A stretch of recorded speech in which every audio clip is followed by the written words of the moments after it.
I am joined by Tennessee Titan tight end Delanie Walker, also former Swiss Army knife for the San Francisco 49ers. You were in the Super Bowl last year. Welcome.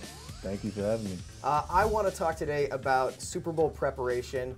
Walk me through the life of an NFL player the week leading up to the Super Bowl. Well, the week leading up to it, you gotta really keep your head on straight. It's a lot of distractions, and the coach is always telling you, stay focused. Don't let it get to you. Don't get too excited, because it's a long week. You got a media day. Break down media day for me. Because it's a huge goat rope of people. What was the dumbest question you got last year at media day? How are you going to stop Tebow?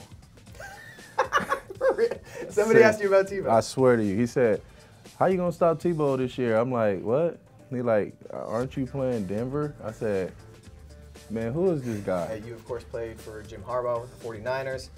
Brandon Jacobs made headlines last week when he called Jim Harbaugh a bitch. So my question for you is Jim Harbaugh a bitch?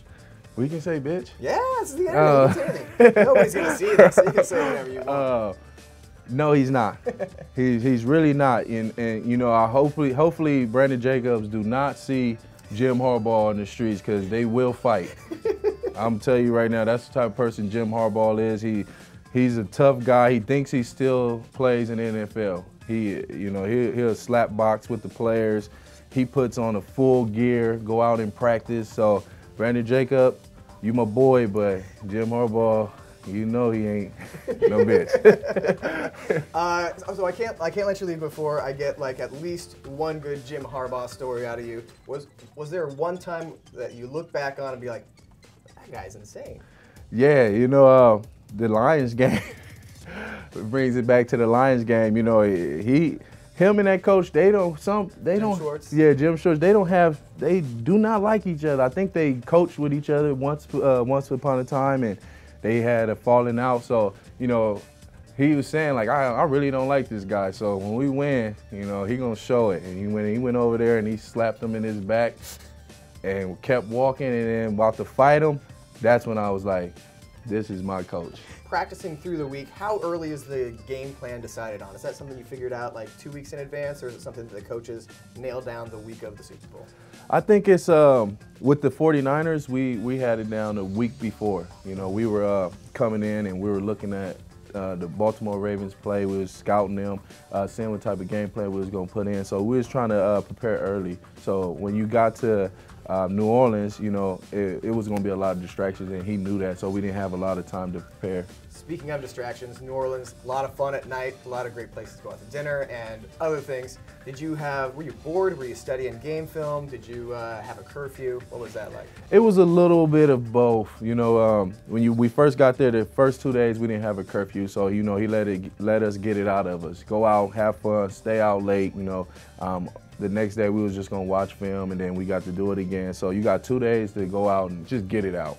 You know, and then the next 3 just focus on playing football. So we watch film, and a lot of guys would do it together. We'd watch film together, you know, go over our plays, make sure we were sound.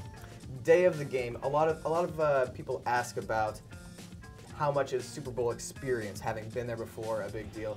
There's some nerves the day of the game. Is that real or imagined, or is it just another game? Well, you know, it was my first time going to the Super Bowl last year, and I usually don't get nervous, but I was pretty nervous going out and pregame and just seeing everybody out there and seeing the Super Bowl, you know, logo on the field, and I was nervous. That was the first time I can say I really felt nervous before a game. Now, a lot of players talk about the Super Bowl's unusual in that the halftime is so much longer than a usual NFL game. Was it hard for you knowing that you were missing Beyonce? Yeah, you know, because I wanted to see her perform. I heard it was crazy. You know, she brought out some of her, I think, 2 of her old partners, right? Michelle and Kelly popped out of the stage. It was amazing. Yeah, so, Kelly Rowland looks fantastic still. And I wanted to see that. You know, we didn't get to see that, but, you know, and we can hear it. And it was like, man, it sounds like it's really going on out there.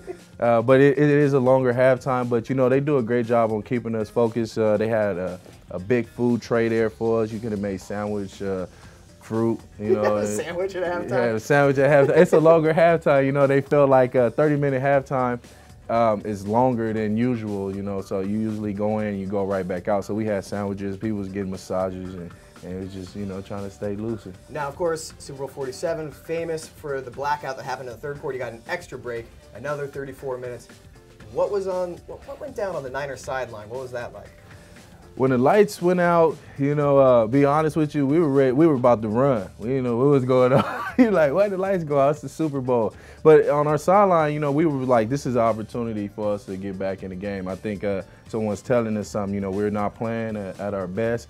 Let's take this moment, and we started working out. You know, we were throwing the balls, we were stretching, we were running up and down on the sideline, trying to stay focused because we was watching Baltimore, and they were just trying to get the crowd hyped, really not staying loose. So we took advantage of that. You know, whoever turned them lights out, thank you.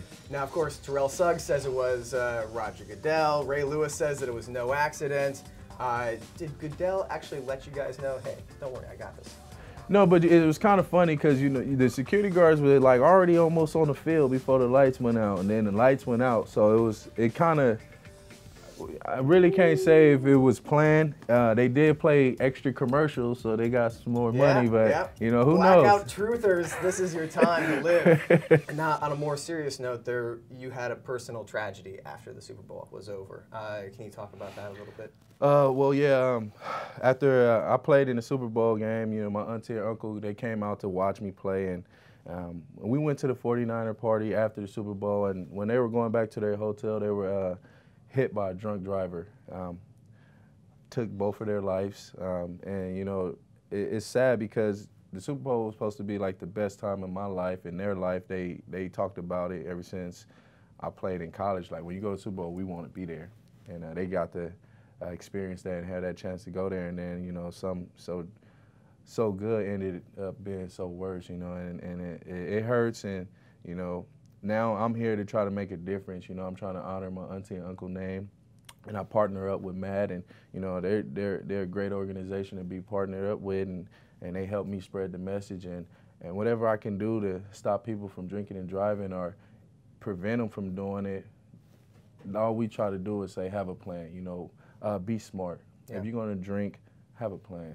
Have a designated driver, taxi, Uber, a limo, something. Just be safe. There are definitely options available. Folks, if you're going to have a Super Bowl party, be sure to have a plan if you're drinking.